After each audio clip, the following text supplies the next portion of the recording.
Hello students, a very warm welcome in today's class. आज हम income tax का एक बहुत इंपॉर्टेंट चैप्टर अपनी क्लास में डिस्कस करने जा रहे हैं जिसका नाम है income under the head house property. House property की इनकम की कंप्यूटेशन आज की क्लास में हम अपने पास डिस्कस करेंगे। तो दोस्तों, जैसा कि आप लोग जानते हैं, इनकम टैक्स का मतलब होता है टैक्स ऑन इनकम। और इनकम टैक्स एक्ट में इनकम को 5 कैटेगरीज में बांटा गया है। First is income under the head salary. अगर कोई भी पर्टिकुलर पर्सन इंडिया में इनकम अर्न कर रहा है, उसे सैलरी से इनकम हो सकती है। फिर किसी भी पर्टिकुलर पर्सन को इनकम हो सकती है income under the head house property.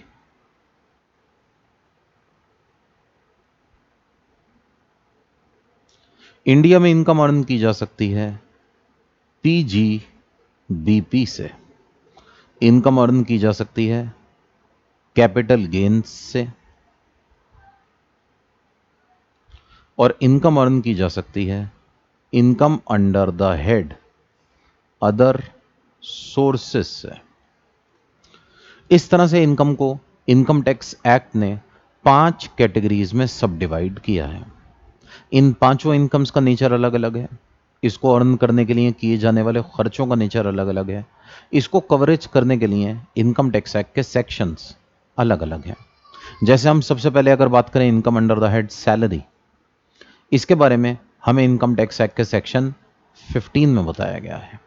यह हमें बताता है कि सैलरी इनकम किसे कहते हैं, यह कैसे अर्न की जाती है। Income under the head house property अभी हम डिटेल में डिस्कस करेंगे।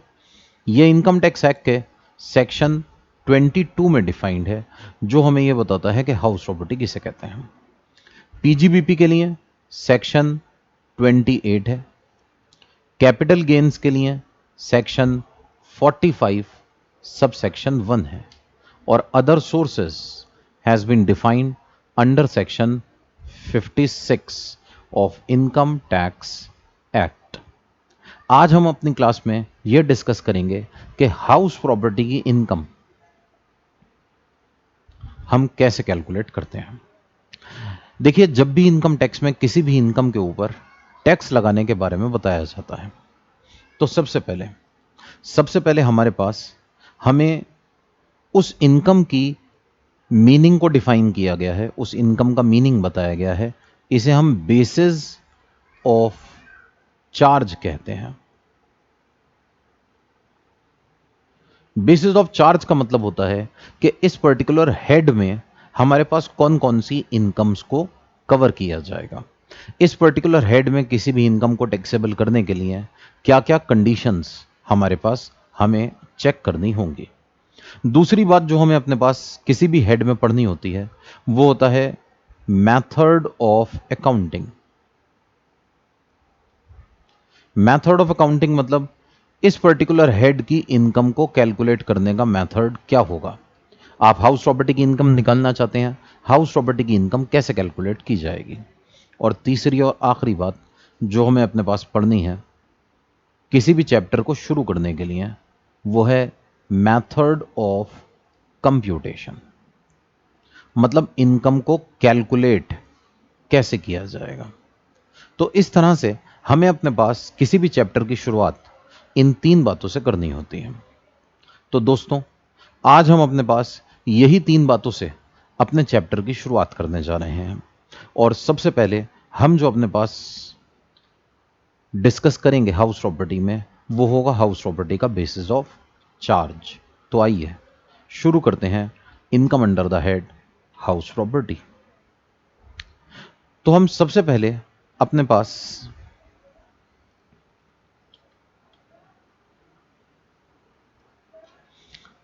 Income under the head house property का बेसिस ऑफ चार्ज डिस्कस करने जा रहे हैं। Income under the head house property का बेसिस ऑफ चार्ज हमें इनकम टैक्स एक्ट के सेक्शन 22 में बताया गया है, और यह हमसे कहता है कि sir annual value of any building और लैंड अपर्टेनेंट देयर टू। देखिए annual value of any building और land appurtenant thereto of which assessee is the owner. ध्यान से सुनिए, हमें अपने पास सबसे पहले जब हाउस प्रॉपर्टी की इनकम पे टैक्स लगाना है तो हमारी यहां पर पहली कंडीशन है कि there must be a building. Annual value आप समझने के लिए समझ सकते हैं, एनुअल रेंट को कहते हैं, एक साल का रेंट किसका, बिल्डिंग का। और land appurtenant thereto, land appurtenant thereto मतलब, लैंड अपर्टेनेंट देयर टू का मतलब है land attached to the building. मतलब हमें अपने पास एनुअल वैल्यू निकालनी है ऑफ एनी बिल्डिंग और land appurtenant thereto of which assessee is the owner. मतलब हाउस प्रॉपर्टी में इनकम को टैक्सेबल करने के लिए हमारी कंडीशन यह है कि assessee must be the owner of the building. अगर आप बिल्डिंग के मालिक हैं तभी इनकम हाउस प्रॉपर्टी में टैक्सेबल की जाएगी। अगर आप बिल्डिंग के मालिक नहीं हैं तो इनकम हाउस प्रॉपर्टी में नहीं आएगी। जैसे सपोज आप एक बिल्डिंग को किराए पर लें एंड देन उसे आगे फर्दर सबलेट कर दें, तो सबलेटिंग से होने वाली इनकम को हाउस प्रॉपर्टी में टैक्सेबल नहीं किया जाएगा। Other than those portions of the building which were used by the assessee for his own business और प्रोफेशन। मतलब अगर बिल्डिंग का कोई हिस्सा आप अपने खुद के बिजनेस में यूज करेंगे तो वो पोर्शन हाउस प्रॉपर्टी में कवर नहीं किया जाएगा, वो पोर्शन पीजीबीपी में लेकर जाया जाएगा। Shall be taxable under the head house property. तो दोस्तों एक बार ध्यान से दोबारा से सुनिए, हाउस प्रॉपर्टी में इनकम के टैक्सेबल होने की कंडीशन यह है कि there must be a building, आपके पास बिल्डिंग होनी चाहिए या बिल्डिंग से अटैच्ड लैंड जिससे आपको रेंट रिसीव हो रहा हो। आप इस बिल्डिंग के मालिक होने चाहिए और ये बिल्डिंग आपके खुद के बिजनेस में यूज नहीं होनी चाहिए। अगर ये सारी कंडीशंस आपने कंप्लीट की then this income is taxable under the head house property. ठीक है, तो एक बार दोबारा से समझिए ध्यान से। हमारी पहली कंडीशन थी कि annual value of any land of any building और land appurtenant thereto. Second condition of which assessee is the owner, assessee building का मालिक होना चाहिए, हम जिसकी इनकम कैलकुलेट कर रहे हैं वो बिल्डिंग का मालिक होना चाहिए। और तीसरी बात, ये बिल्डिंग आपके खुद के बिजनेस में यूज नहीं होनी चाहिए। अगर ये बिल्डिंग आपके खुद के बिजनेस में यूज हो रही है then it is taxable under the head PGBP, not under the head house property. फिर हम इसको अपने पास पीजीबीपी में लेकर जाएंगे, हाउस प्रॉपर्टी में लेकर नहीं आएंगे। अगर ये तीनों बातें आपने पूरी की, building and land appurtenant thereto, assessee must be the owner and building आपके बिजनेस में यूज नहीं होनी चाहिए, तो ये इनकम आपके लिए हाउस प्रॉपर्टी में टैक्सेबल की जाएगी। अदरवाइज ये इनकम हाउस प्रॉपर्टी में टैक्सेबल नहीं होगी, इसको हम टैक्सेबल करेंगे अंडर द हेड पीजीबीपी। तो आइए एक बार डिस्कस करते हैं कि हमें रेंटल इनकम बिल्डिंग के अलावा और कैसे कैसे मिल सकती है। जैसे जैसे सपोज हमें रेंट रिसीव हो रहा है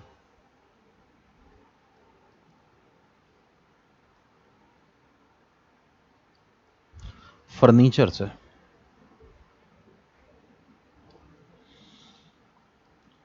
प्लांट एंड मशीनरी से,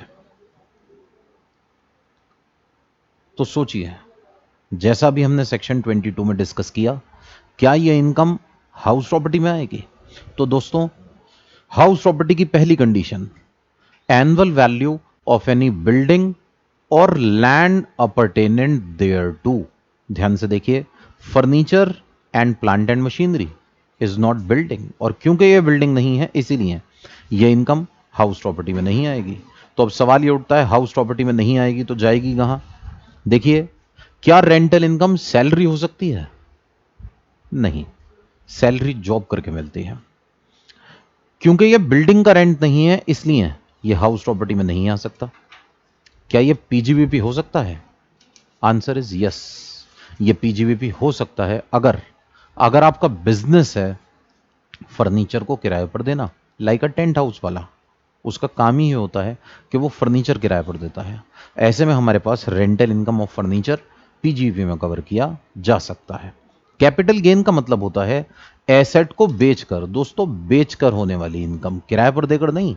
तो rental income of furniture, rental income of plant and machinery capital gains में नहीं आ सकता। और आखिरी बात, क्या ये अदर सोर्सेज हो सकता है? यस, हो सकता है। अगर ये मेरा बिजनेस ना हो कि मैं फर्नीचर को किराए पर देता हूं, तो ये अदर सोर्सेज में टैक्सेबल हो सकता है। लाइक मेरे पास मान लीजिए सपोज 100 चेयर्स हैं जिसमें मैं अपनी कोचिंग में बच्चों को बिठाकर पढ़ा रहा हूं। फिर किसी दिन किसी ने आकर हमसे कहा कि सर एक दिन के लिए चेयर्स किराए पर दे दीजिए। हमने उसे किराए पर दे दी और उससे 5000 रुपीज रेंट ले लिया। ये जो 5000 रुपीज रेंट है, क्या ये हाउस प्रॉपर्टी है? तो बच्चों, ये रेंट मिला है फर्नीचर से, चेयर्स से, बिल्डिंग से नहीं। इसलिए ये हमारे पास हाउस प्रॉपर्टी नहीं हो सकता। मेरा बिजनेस पढ़ाना है, मेरा बिजनेस, मेरा प्रोफेशन बच्चों को पढ़ाना है, फर्नीचर किराए पर देना नहीं है। इसलिए ये मेरे लिए पीजीबीपी नहीं हो सकता। तो फिर मेरे लिए ये इनकम है क्या? मैं इस इनकम को टैक्सेबल करूंगा under the head other sources. तो रेंटल इनकम अगर आपको बिल्डिंग के अलावा किसी भी चीज से मिलती है, then this is not house property. ये या तो आपके लिए होगा पीजीबीपी या फिर होगा अदर सोर्सेस। इसी तरह से सोचिए, हमें अपने पास रेंट मिला, सपोज एक खाली प्लॉट ऑफ लैंड से, देयर इज नो बिल्डिंग। अगर बिल्डिंग ना हो तो, अगर बिल्डिंग ना हो तो फिर इस पर्टिकुलर सिचुएशन में खाली प्लॉट ऑफ लैंड से मिलने वाला रेंट हाउस प्रॉपर्टी में टैक्सेबल नहीं होगा। फिर इसको कहां टैक्सेबल करेंगे? जैसा अभी हमने डिस्कस किया, फर्नीचर के केस में, प्लांट एंड मशीनरी के केस में ये रेंटल इनकम भी जाएगी या तो पीजीबीपी में या फिर अदर सोर्सेज में, depending upon the nature of the income. अगर ये आपका बिजनेस है तो पीजीबीपी, बिजनेस नहीं है तो अदर सोर्सेस। तो दोस्तों, यहां पर हम डिस्कस ये कर रहे थे कि हमारे पास रेंटल इनकम हाउस प्रॉपर्टी में कब टैक्सेबल होती है। तो जैसा कि आप लोगों ने अभी देखा, रेंटल इनकम को हाउस प्रॉपर्टी में कवर करने के लिए हमने यहां पर जो कंडीशंस डिस्कस की, हमने कहा sir annual value of any building और land appurtenant thereto of which assessee is the owner other than those portions of such building as occupied by the owner for his own business or profession। सोचिए, मेरी अपनी building में ना मैं खुद ही business कर रहा हूं। अगर आप अपनी खुद की बिल्डिंग में बिजनेस करें तो क्या आप अपने आप से रेंट चार्ज कर सकते हैं? तो एक बात हमेशा याद रखिएगा, no one can pays to himself. Mister Ram अपने आप को 100 रुपीज पे करना चाहते हैं, तो बताइए क्या करें? इन्होंने अपनी पैंट की जेब से 100 रुपए निकाले और शर्ट की जेब में रख लिए। क्या इन्होंने अपने आप को पैसे दे दिए? No, it is not so. No one can pays to himself. कोई आदमी अपने आप को पैसे नहीं दे सकता। इसीलिए इनकम टैक्स एक्ट कहता है सर, अगर आप अपनी खुद की शॉप के अंदर अपना खुद का बिजनेस करने लगे तो हम इस इनकम को टैक्सेबल नहीं कर सकते, क्योंकि असेसी कभी भी अपने आप से रेंट चार्ज नहीं कर सकता। This income is not taxable under the head house property. ऐसे में अगर मैं अपनी खुद की दुकान के अंदर बिजनेस करने लगूं तो मैं अपने आप से रेंट नहीं चार्ज करूंगा। तो फिर क्या यहां पर मेरी इनकम कैलकुलेट होनी चाहिए? इनकम टैक्स कहता है सर नहीं, यहां पर आपकी इनकम कैलकुलेट नहीं होगी, बल्कि यहां पर आपके खर्चे आपके पीएनएल अकाउंट की डेबिट साइड पर आएंगे। हो सकता है कि आपको इस बिल्डिंग को मेंटेन करने के लिए कुछ रिपेयर एंड मेंटेनेंस करानी पड़ती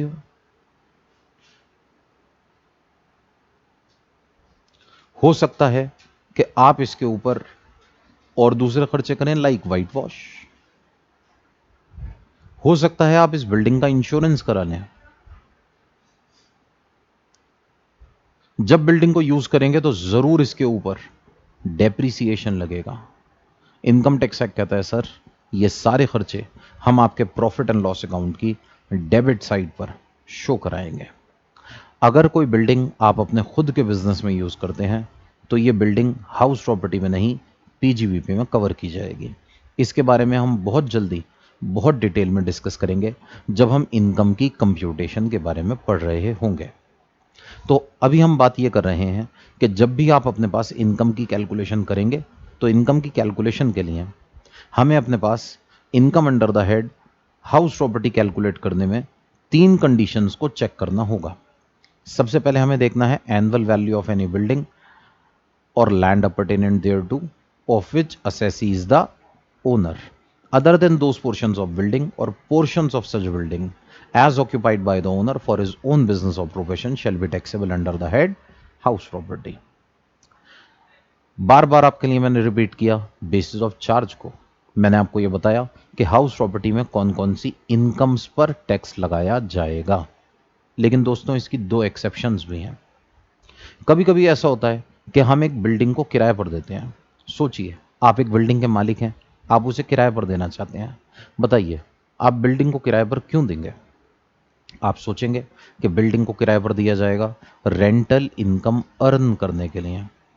लेकिन दोस्तों, कभी कभी ऐसा होता है कि बिल्डिंग को किराए पर देने के पीछे हमारा पर्पस रेंटल इनकम अर्न करना नहीं होता, बल्कि हम बिल्डिंग को किराए पर देते हैं ताकि हमारा खुद का बिजनेस ज़्यादा बेहतर तरीके से चला सकें। जैसे याद कीजिए, बचपन में जब आप स्कूल जाते होंगे तो ज़रूर आपके स्कूल के अंदर एक एक कैंटीन होगा। स्कूल के अंदर कैंटीन खोलने का पर्पस क्या स्कूल के लिए रेंटल इनकम अर्न करना है? तो आंसर इज नो। स्कूल वाले अगर इनकम अर्न करना चाहते तो वहां पर कैंटीन नहीं क्लासरूम बनाते। कैंटीन खोलने का पर्पस रेंटल इनकम अर्न करना नहीं है, बल्कि स्कूल का प्रॉपर फंक्शनिंग है। अगर एक स्कूल के अंदर सपोज कैंटीन ना हो तो स्कूल की प्रॉपर फंक्शनिंग नहीं हो सकती।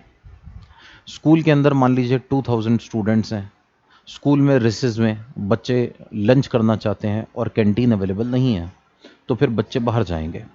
और ये तो आप भी जानते हैं कि 2000 बच्चे बाहर जाएंगे तो वापस कितने आएंगे? शायद 200। तो स्कूल की प्रॉपर फंक्शनिंग के लिए ज़रूरी है कि बच्चे स्कूल आवर्स में बाहर ना जाएं, और स्कूल आवर्स में बाहर ना जाएं तो उनको स्कूल में कैंटीन फैसिलिटी देना ज़रूरी है। स्कूल अगर अपना कोई स्पेस किसी कैंटीन वाले को किराए पर देता है और बदले में रेंटल इनकम अर्न करता है, then this income shall not be taxable under the head house property. Income tax क्या कहता है sir? This income shall be taxable under the head PGBP. इस इनकम को हम पीजीबीपी का पार्ट मानेंगे। यह इनकम पीजीबीपी में टैक्सेबल होंगे। तो अगर आप बिल्डिंग को लेट आउट कर रहे हैं अपने खुद के बिजनेस को एफिशिएंटली रन करने के लिए, तो यह हमारे पास इनकम हाउस प्रॉपर्टी में टैक्सेबल नहीं की जाएगी, यह हमारे पास पीजीबीपी का पार्ट मानी जाएगी। और इसी तरह से हमारे पास दूसरी एक्सेप्शन, कभी कभी ऐसा होता है कि हम अपने पास जब बिल्डिंग को किराए पर देते हैं तो बिल्डिंग के साथ साथ हम कुछ और फैसिलिटीज किराए पर दे देते हैं। जैसे आप लोग कभी हो सकता है किसी होटल के अंदर जाकर ठहरे हों।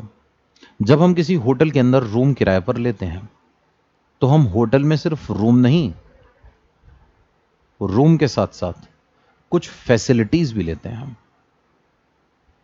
और जो किराया हम वहां पर पे करते हैं वो रूम एंड फैसिलिटीज दोनों का होता है। सपोज हमने एक होटल के अंदर रूम किराए पर लिया और 10,000 रुपए वहां पर चार्जेस दिए। इन 10,000 रुपए के चार्जेस में रूम के पैसे भी शामिल हैं, फैसिलिटीज के पैसे भी शामिल हैं। ऐसे में इनकम टैक्स क्या कहता है सर? अगर इस 10,000 रुपीज को हमने हाउस प्रॉपर्टी में टैक्सेबल किया तो यह इनकम फैसिलिटीज वाले चार्ज के साथ हाउस प्रॉपर्टी में आ जाएगी।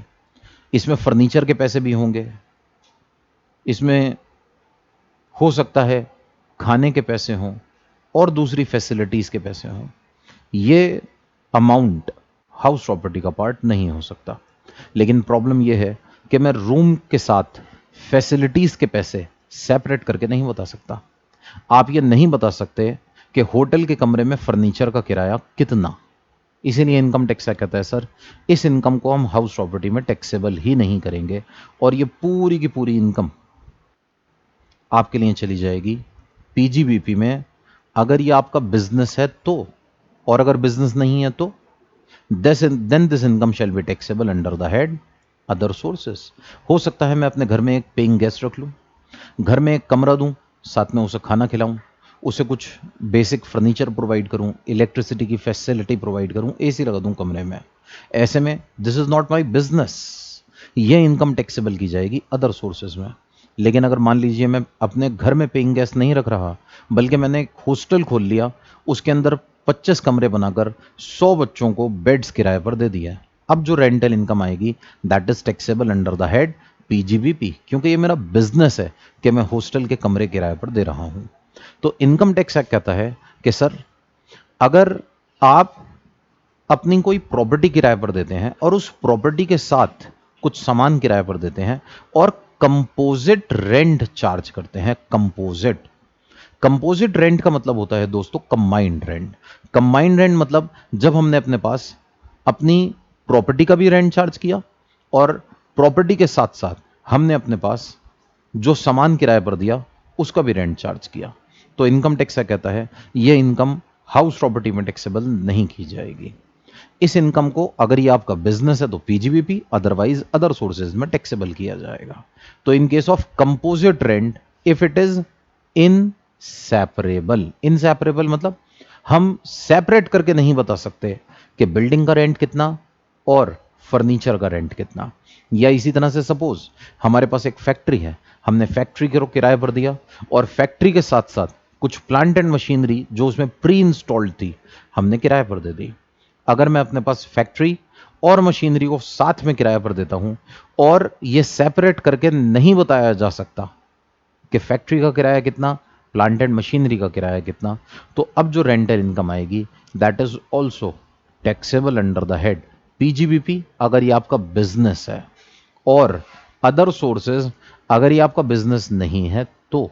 मान लीजिए मेरे पास 20 फैक्ट्रीज हैं और मैं सिर्फ फैक्ट्रीज को किराए पर देने का काम करता हूं, this income is taxable under the head PGBP. और मान लीजिए मेरे पास एक ही फैक्ट्री है, पहले उसमें मैं बिजनेस करता था, अब मैंने किसी और को दे दिया, ये मेरा बिजनेस नहीं है, then it is taxable under the head other sources. दोस्तों ये बात हो गई बेसिस ऑफ चार्ज की।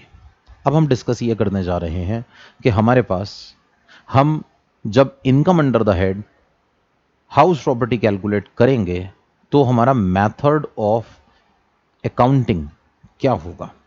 देखिए जब भी हम किसी पर्टिकुलर हेड की इनकम निकालते हैं, या बचपन में याद कीजिए जब आप अकाउंट्स पढ़ा करते थे, फाउंडेशन लेवल पर आपने अकाउंट्स पढ़ा होगा, ग्रेजुएशन में 11th-12th में अकाउंट्स पढ़ा होगा, तो आपने वहां पर सीखा होगा अकाउंट्स बनाने के दो तरीके होते हैं, या मैं सिंपल वर्ड्स में कहूं इनकम निकालने के दो तरीके होते हैं। एक होता है कैश बेसिस ऑफ अकाउंटिंग, एक होता है एक्रूअल बेसिस ऑफ अकाउंटिंग। तो जब हम हाउस प्रॉपर्टी की इनकम कैलकुलेट करेंगे तो हम कैश बेसिस से इनकम कैलकुलेट करें या एक्रूअल बेसिस से। तो इनकम टैक्स एक्ट कहता है sir income under the head house property की कैलकुलेशन एक्रूअल बेसिस पे की जाएगी। आप अपनी बुक्स ऑफ अकाउंट्स में कोई भी मेथड फॉलो कर सकते हैं, हम रोक नहीं रहे। आप कैश बेसिस फॉलो करना चाहते हैं यू कैन फॉलो इट, लेकिन जब आप इनकम टैक्स को अपनी income under the head house property बताएंगे, उस पर टैक्स पे करेंगे, तो आपको accrual basis of accounting follow करना पड़ेगा। तो method of accounting is accrual basis of accounting irrespective कि आप अपनी बुक्स ऑफ अकाउंट्स में कौन सा मेथड फॉलो करते हैं, हमें तो टैक्स एक्रूअल बेसिस पे चाहिए। देखिए याद रखिएगा this is very very important. जब भी आप income under the head house property calculate करेंगे, हाउस प्रॉपर्टी की इनकम एक्रूअल बेसिस पे निकाली जाएगी। तो आपको याद रखना है एक्रूअल बेसिस का मतलब, एक्रूअल बेसिस का मतलब होता है इनकम मिले या ना मिले, करंट ईयर की जो भी इनकम होगी वो आपकी इनकम मानी जाएगी। बिल्कुल इसी तरह से एक्सपेंस पे करूं या ना करूं, करंट ईयर का जो भी एक्सपेंस होगा उसे मेरा खर्चा माना जाएगा। तो दोस्तों हमने एक बिल्डिंग किराए पर दी, हमारे किराएदार ने 12 महीने उस बिल्डिंग को यूज किया, लेकिन हमें रेंट सिर्फ 8 महीने के लिए दिया। इररेलीवेंट, आपको 12 महीने के रेंट पर टैक्स देना पड़ेगा। 4 महीने का रेंट हमें अभी नहीं मिला, किराएदार ने कहा जी बाद में दे दूंगा। इनकम टैक्स क्या कहता है सर, आप जानो और आपका किराएदार, वी आर लीस्ट कंसर्न, हमें इस बात से कोई फर्क नहीं पड़ता, हमें इस रेंट पर हाथ के हाथ टैक्स चाहिए, आपको इसका टैक्स हमें देना पड़ेगा। तो इस पर्टिकुलर सिचुएशन में आपको 8 महीने का रेंट मिले या फिर बाय चांस 18 महीने का मिल जाए, हमने 6 महीने का रेंट एडवांस में ले लिया, इररेलेवेंट, आपको टैक्स 12 महीने के रेंट पर देना पड़ेगा। तो आपको अपने पास एक्रूअल बेसिस ऑफ अकाउंटिंग के हिसाब से इनकम की कैलकुलेशन करनी होगी। तो हमारे पास method of accounting is accrual basis of accounting. Method of accounting के बाद अगला सवाल जो हमारा आता है वो है मेथड ऑफ कंप्यूटेशन का। जब आप income under the head house property निकालेंगे तो ये इनकम कैलकुलेट की कैसे जाएगी? इनकम टैक्स क्या कहता है सर? मेथड ऑफ कंप्यूटेशन होगा सबसे पहले ग्रॉस एनुअल वैल्यू। अब आप पूछेंगे ये ग्रॉस एनुअल वैल्यू किसे कहते हैं? तो समझने के लिए आप इसे कह सकते हैं एनुअल रेंट। मैंने एक बिल्डिंग को किराए पर दिया, रेंट था 1 लाख रुपए महीना, तो 1 साल की रेंटल इनकम 12 लाख रुपए, इसे मैं कहूंगा ग्रॉस एनुअल वैल्यू। इसके बारे में आगे चलकर हम बहुत डिटेल में डिस्कस करेंगे।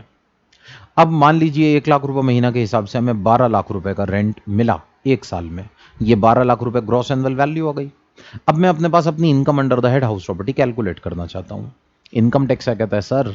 इनकम की कैलकुलेशन में ना आप 3 चीजें माइनस करेंगे, ओनली 3, सिर्फ 3 चीजें आप income under the head house property की कंप्यूटेशन में माइनस कर सकते हैं।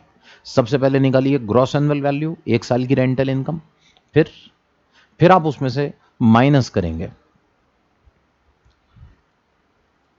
म्यूनिसिपल टैक्सेस को। म्यूनिसिपल टैक्स मतलब हाउस टैक्स।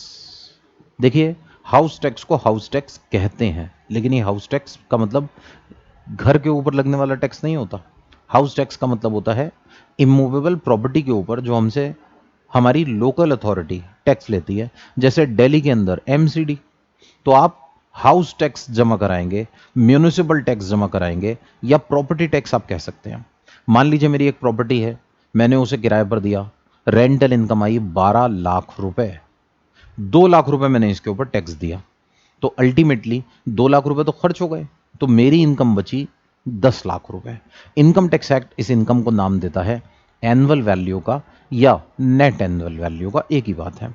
तो हमारे पास हमारी ग्रॉस एनुअल वैल्यू 12 लाख रुपए, 1 लाख रुपए महीना रेंट, 12 महीने का हो गया 12 लाख, 2 लाख रुपए का हमने अपने पास हाउस टैक्स दे दिया, माइनस करेंगे तो हमारी नेट एनुअल वैल्यू आएगी 12 lakh minus 2 lakhs is equals to 10 lakhs rupees. Income tax क्या कहता है सर? अब इसमें से ना आप हमसे डिडक्शन क्लेम कर सकते हैं, deduction under section 24 of income tax act. ये सेक्शन 24 में हमें कौन सी डिडक्शंस मिलेंगी दोस्तों? 2 डिडक्शंस। सबसे पहले स्टैंडर्ड डिडक्शन। स्टैंडर्ड डिडक्शन को डिडक्शन फॉर रिपेयर्स भी कहते हैं। यह होती है 30% of NAV. Net annual value का 30% आप अपनी नेट एनुअल वैल्यू में से माइनस कर सकते हैं। और last but not the least, आप लेस करेंगे इंटरेस्ट ऑन बोरोड कैपिटल। हो सकता है घर खरीदने के लिए, प्रॉपर्टी खरीदने के लिए, बिल्डिंग परचेज करने के लिए, उसकी कंस्ट्रक्शन के लिए आपने कोई लोन लिया हो, इस लोन पर आप कोई इंटरेस्ट देते हो, ये जितना भी इंटरेस्ट होगा इसे माइनस करा देंगे। बस ये माइनस करने के बाद जो निकल कर आएगा वही होगी हमारी income under the head house property. तो दोस्तों, सबसे पहले हमें अपने पास हमारी ग्रॉस एनुअल वैल्यू निकालनी है। ग्रॉस एनुअल वैल्यू का मतलब होता है 1 साल की रेंटल इनकम। 1 साल की रेंटल इनकम में से आपको लेस करने हैं municipal taxes actually paid by the assessee और the owner during the relevant year. Current year में जितना भी टैक्स पे किया माइनस करा देंगे। फिर हम लेस करेंगे यहां से deduction under section 24। Deduction under section 24 में सबसे पहले हमारे पास स्टैंडर्ड डिडक्शन, ये होगी 30% ऑफ नेट एनुअल वैल्यू। और फिर हमारे पास हम लेस करेंगे इंटरेस्ट ऑन बोरोड कैपिटल, हमने जो लोन लिया है उसका इंटरेस्ट। ये दोनों चीजें माइनस करने के बाद हमारे पास निकल कर आएगी income under the head house property.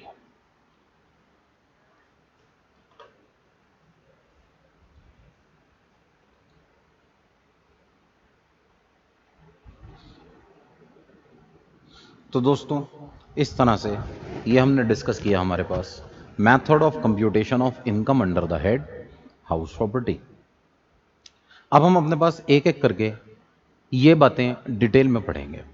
हम स्टार्ट करेंगे अपने पास डिडक्शंस से। सबसे पहले हम ये पढ़ने जा रहे हैं कि income under the head house property calculate करते हुए हमें कौन कौन सी डिडक्शंस अलाउ करनी है, और इसकी शुरुआत हम करने जा रहे हैं अपने पास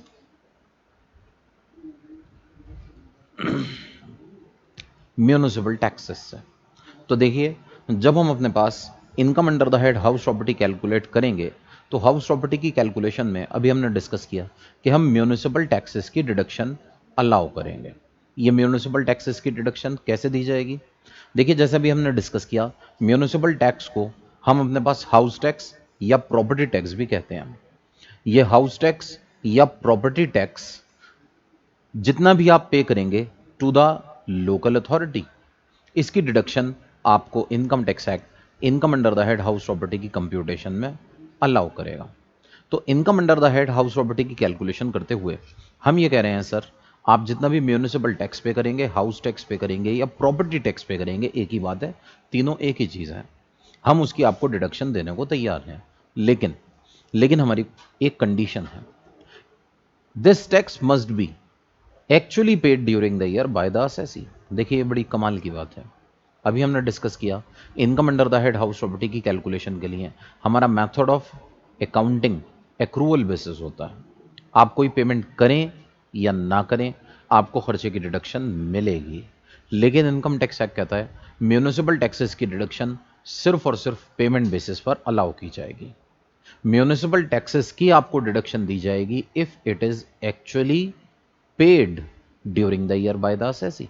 अगर आप म्यूनिसिपल टैक्स का पेमेंट करेंगे तो खर्चे की डिडक्शन मिलेगी, और अगर आप म्यूनिसिपल टैक्स का पेमेंट नहीं करेंगे तो खर्चे की डिडक्शन आपको अलाउ नहीं की जाएगी।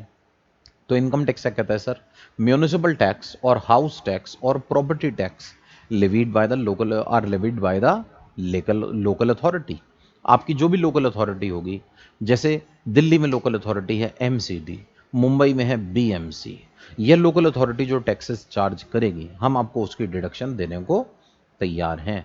बस याद रखिएगा, दो कंडीशंस आपको पूरी करानी होंगी। पहली बात, this tax must be actually paid during the year. अगर आपने टैक्स का एक्चुअल पेमेंट किया है तो आपको डिडक्शन मिलेगी, एक्चुअल पेमेंट नहीं किया है तो डिडक्शन अलाउ नहीं की जाएगी। दूसरी बात, ये जो टैक्स है ये टैक्स ओनर पे करेगा, असेसी पे करेगा, लैंडलॉर्ड पे करेगा, तभी हम इसकी डिडक्शन देंगे। तो आपको दो बातों का ध्यान रखना है। पहली बात, municipal tax must be actually paid during the year. दूसरी बात, म्यूनिसिपल टैक्स का पेमेंट लैंडलॉर्ड को करना होगा, असेसी को करना होगा। असेसी का मतलब है टैक्स पेयर। हाउस प्रॉपर्टी के केस में टैक्स पेयर है लैंडलॉर्ड, बिल्डिंग का मालिक। तो बिल्डिंग का मालिक, लैंडलॉर्ड, असेसी, ओनर जितना म्यूनिसिपल टैक्स पे करेगा हम उसको उसकी डिडक्शन अलाउ करने को तैयार हैं। तो municipal tax must be actually paid during the year by the assessee. तो अब ध्यान से देखिए, हम ये कह रहे हैं, sir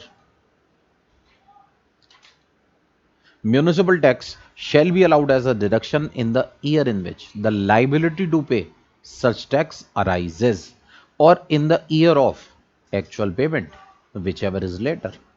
Therefore, if municipal tax for a particular year are not paid by the assessee in that year, then no deduction shall be allowed for such tax in that year. मान लीजिए हमारे ऊपर करंट ईयर में house tax लगा 1,00,000 रुपए का, लेकिन हमने पे नहीं किया। तो इनकम टैक्स क्या कहता है, सर जब तक आप पे नहीं करेंगे ना आपको खर्चे की छूट नहीं मिलेगी। लेकिन यही टैक्स मान लीजिए हमने नेक्स्ट ईयर में 2 साल का इकट्ठा 2,00,000 रुपए पे कर दिया। इनकम टैक्स क्या कहता है, सर जिस साल में पे करेंगे ना पूरी डिडक्शन आपको दे दी जाएगी। मान लीजिए हमारे ऊपर पिछले 5 साल से टैक्स लग रहा था 1,00,000 रुपए पर एनम के हिसाब से, हम पे नहीं कर रहे थे, और करंट ईयर में हमने 5 साल का इकट्ठा 5,00,000 रुपए पे किया। इनकम टैक्स क्या कहता है, सर आप करंट ईयर में इस पूरे के पूरे 5,00,000 रुपए की डिडक्शन हमसे क्लेम कर सकते हैं। तो म्यूनिसिपल टैक्सेस की डिडक्शन आपको उस साल में दी जाएगी जब आप इसका पेमेंट करेंगे। ठीक है, अगर म्यूनिसिपल टैक्स आउटस्टैंडिंग है no deduction shall be allowed. लेकिन अगर आप कोई पुराना म्यूनिसिपल टैक्स भी करंट ईयर में पे करें तो हम आपको उसकी डिडक्शन अलाउ करने को तैयार हैं। तो municipal tax shall be allowed as a deduction in the year in which liability to pay such tax arises or the year of actual payment whichever is later. Therefore, if municipal tax of a particular year are not paid by the assessee in that year, then no deduction shall be allowed for such tax in that year. Outstanding tax की deduction नहीं मिलेगी। Deduction shall be allowed in the year in which assessee actually paid such tax। इस tax की deduction आपको तब मिलेगी जब आप इसका एक्चुअल पेमेंट करेंगे। Whereas if assessee pays the municipal tax in advance, it can be claimed as deduction in the year in which it actually falls due because it is not a tax levied and incurred as a liability। अगर आप कोई tax advance में pay करें तो हम कह रहे हैं जी हम नहीं देंगे डिडक्शन, आप उसकी डिडक्शन तब लेना जब ये ड्यू हो जाए। लेकिन अगर आपके ऊपर टैक्स ड्यू हो गया लेकिन आपने पेमेंट नहीं किया तो हम ये कह रहे हैं सर इसकी डिडक्शन आपको अलाउ नहीं की जाएगी। आउटस्टैंडिंग टैक्सेस की डिडक्शन नहीं देंगे। ठीक है, तो सिंपल वर्ड्स में इसी बात को हम ऐसे कह सकते हैं, municipal tax actually paid during the year by the assessee और owner shall be allowed as deduction. जितना टैक्स आप करंट ईयर में पे करेंगे उसकी डिडक्शन हम देने को तैयार हैं।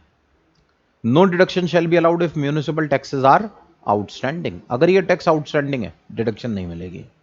तीसरी बात, no deduction shall be allowed if the municipal taxes are paid in advance but deduction for such tax paid in advance shall be allowed in the year in which such taxes actually becomes due. अगर आपके ऊपर current year में tax लगा आपने पे नहीं किया, हम कह रहे हैं सर जब पे करो तब छूट लेना। लेकिन अगर आपने एडवांस में पे कर दिया तो हम कह रहे हैं सर जिस साल का टैक्स है ना डिडक्शन उसी साल में देंगे। सिंपल वर्ड्स में आप याद रखने के लिए यह कह सकते हैं कि जिस साल में आपके ऊपर यह टैक्स लगा या जिस साल में आपने इसका पेमेंट किया, विच एवर इज लेटर, जो बाद में होगा उस साल में आपको इसकी डिडक्शन अलाउ की जाएगी। अगर आपके ऊपर करंट ईयर में टैक्स लगा लेकिन आपने करंट ईयर में टैक्स नहीं पे किया तो हम ये कह रहे हैं सर इसकी डिडक्शन हम आपको नहीं देंगे। एक एग्जाम्पल के जरिए इस बात को समझते हैं। मान लीजिए हमारे ऊपर करंट ईयर में टैक्स लगा 2019-20 में, हमारे ऊपर टैक्स लगा 1 लाख का लेकिन हमने पे नहीं किया। 2021 में दोबारा हमारे ऊपर टैक्स लगा 1 लाख का, हमने पे नहीं किया। 21-22 में हमारे ऊपर फिर टैक्स लगा 1 लाख का, हमने पे नहीं किया। 22-23 में हमारे ऊपर टैक्स लगा 1 लाख का। हमने इस 22-23 में क्या करा कि पिछले 3 साल का टैक्स 3 लाख रुपए, करंट ईयर का टैक्स 1 लाख रुपए और साथ ही साथ अगले 1 साल का एडवांस साथ में दे दिया 23-24 का। इनकम टैक्स कह रहा है सर ये जो पुराना टैक्स और करंट ईयर का टैक्स आपने दिया है ना इसकी डिडक्शन ले लो आप हमसे अभी।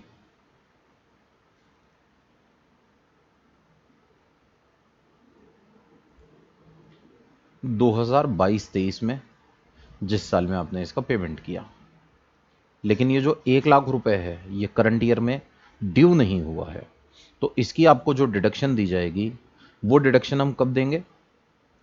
इनकम टैक्स क्या कहता है सर, अलाउड इन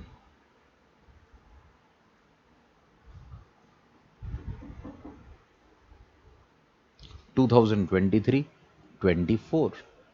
तो इस तरह से हमें अपने पास चेक करना होगा कि ये टैक्स हमारे ऊपर कब लगा और हमें इसका पेमेंट कब करना होगा। ठीक है, तो दोस्तों ये हमारे पास हमारा एग्जाम्पल हो गया म्यूनिसिपल टैक्स का।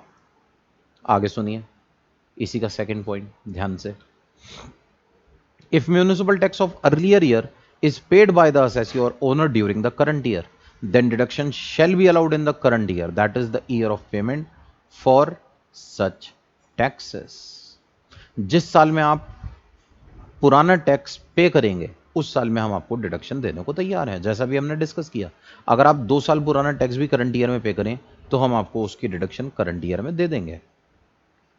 No deduction shall be allowed if municipal taxes are borne and paid by the tenant. अगर मान लीजिए म्यूनिसिपल टैक्स का पेमेंट टेनेंट ने किया, हम इसकी डिडक्शन आपको अलाउ नहीं करेंगे। Municipal tax paid by the tenant is neither to be added to the actual rent not to be allowed as deduction. Municipal tax का पेमेंट लैंडलॉर्ड करेगा तभी छूट मिलेगी। अगर म्यूनिसिपल टैक्स का पेमेंट टेनेंट ने किया तो हम उसकी कोई भी डिडक्शन नहीं देंगे लैंडलॉर्ड को। हां, याद रखिएगा, मान लीजिए मैं एक दुकान किराए पर लेता हूं और उस दुकान का म्यूनिसिपल टैक्स मैं जमा करा देता हूं किराएदार, तो ये मेरे बिजनेस का खर्चा है, मेरे पीएनएल की डेबिट साइड पर आएगा। हां, इसकी डिडक्शन लैंडलॉर्ड को नहीं दी जाएगी, मालिक को नहीं मिलेगी, क्योंकि उसकी जेब से पैसे नहीं गए। फोर्थ पॉइंट, मान लीजिए मैंने जो म्यूनिसिपल टैक्स दिया है ना, वो इंडिया में नहीं, इंडिया के बाहर दिया। Suppose we have a property outside India, हमारे पास एक फ्लैट है दुबई में और हमने उसका हाउस टैक्स दुबई में पे किया। इनकम टैक्स क्या कहता है, सर ये जो दुबई में आप टैक्स दे रहे हैं ना, हम इसकी डिडक्शन आपको इंडिया में देने को तैयार हैं, बस शर्त एक ही है, इसका एक्चुअल पेमेंट होना जरूरी है। आप टैक्स इंडिया में पे करें या इंडिया के बाहर, इससे कोई फर्क नहीं पड़ता, but tax must be actually paid by the assessee. Tax का पेमेंट करेंगे तो डिडक्शन मिलेगी, पेमेंट नहीं करेंगे तो डिडक्शन नहीं मिलेगी। कभी कभी ऐसा होता है, हमने अपने पास म्यूनिसिपल टैक्स जमा कराया 5 लाख रुपए, डिडक्शन क्लेम कर ली, बाद में एमसीडी ने, बीएमसी ने, हमारी जो भी लोकल अथॉरिटी है उसने हमें चिट्ठी भेजी कि भाई कैलकुलेशन में गलती हो गई, आपको 5 लाख नहीं 4 लाख जमा कराने थे और उन्होंने हमारे 1 लाख रुपए हमें वापस कर दिए। तो दोस्तों बड़ी कमाल की बात है, मैं 5 लाख रुपए की डिडक्शन क्लेम कर चुका, डिडक्शन क्लेम करने के 2 साल के बाद एमसीडी से, बीएमसी से, लोकल अथॉरिटी से मुझे 1 लाख रुपए का रिफंड मिला। कमाल की बात यह है, इस 1 लाख रुपए का अब कोई ट्रीटमेंट नहीं किया जाएगा, इसे आपकी इनकम में ऐड नहीं किया जाएगा, यह अमाउंट फुल्ली एग्जम्प्ट है फ्रॉम टैक्स, इसका कोई ट्रीटमेंट नहीं होगा।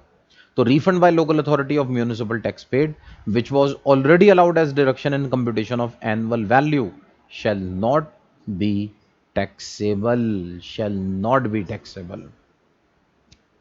Next point, no deduction shall be allowed for municipal tax paid for self occupied property or property which could not be occupied by the assessee due to employment. अगर आप अपने घर का municipal tax पे करें जिसमें आप रहते हैं, इसके लिए आपको कोई छूट नहीं मिलेगी। दोस्तों ये आगे चल के हम डिटेल में पढ़ेंगे जब हम सेल्फ ऑक्यूपाइड प्रॉपर्टी के बारे में चर्चा करेंगे। तो ये हमारे पास बात हो गई म्यूनिसिपल टैक्स से मिलने वाली डिडक्शंस की। तो जैसा भी हमने डिस्कस किया, अगर आप कोई पुराना म्यूनिसिपल टैक्स करंट ईयर में पे करेंगे, हम आपको उसकी छूट करंट ईयर में देने को तैयार हैं। दूसरा पॉइंट, थर्ड पॉइंट, अगर आप म्यूनिसिपल टैक्स टेनेंट से पे करा रहे हैं तो उसकी डिडक्शन लैंडलॉर्ड को नहीं दी जाएगी। इंडिया के बाहर प्रॉपर्टी है तो भी हम प्रॉपर्टी के ऊपर म्यूनिसिपल टैक्स की डिडक्शन देने को तैयार हैं। जो भी अमाउंट आप पे करेंगे हम उसकी डिडक्शन आपको देने को तैयार हैं। नेक्स्ट पॉइंट, अगर आपको कोई रिफंड मिलेगा उस पर टैक्स नहीं लगाऊंगा, और अगर सेल्फ ऑक्यूपाइड प्रॉपर्टी के ऊपर आप म्यूनिसिपल टैक्स दे रहे हैं आपको कोई भी छूट नहीं मिलेगी।